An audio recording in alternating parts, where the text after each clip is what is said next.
Jungkook जो jogging करने के लिए ऊपर से नीचे आ रहा है। जंकुक के रूम की जाने नज़र गई तो वो दरवाज़ा बंद था। नज़र झुकाकर वो चला गया। टेयंग वैसे ही दरवाजे के साथ लगा रुकते हुए सो गया था। अचानक उसकी आँख खुली तो 7 बज रहे थे। वो उठा, फ्रेश हुआ और रूम से बाहर चला गया और किचन की जानिब जा रहा था और सामने आते शख्स को देखकर एकदम से रुक गया। मुराद साहब मुस्कुरा कर उसे देख रहे थे और साथ नीलो साहिबा भी थीं।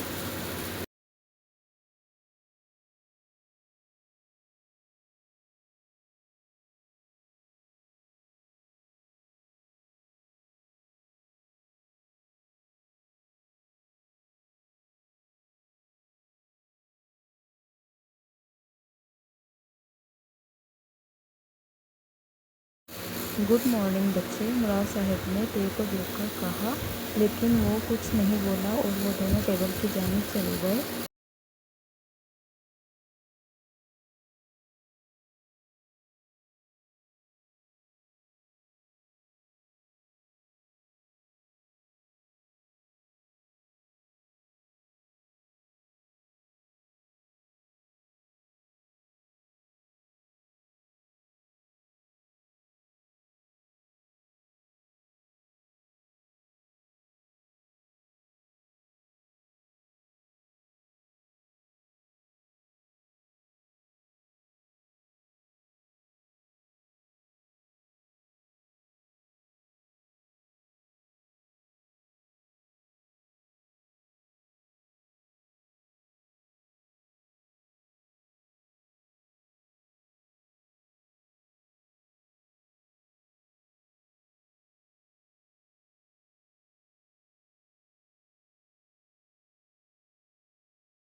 मामा आप इसे नाश्ता करवा कर फिर भी आकर कर लेना। ये तो मामा से कहते हुए रूम से बाहर चला गया और तेजी से जाता हुआ देखने लगा।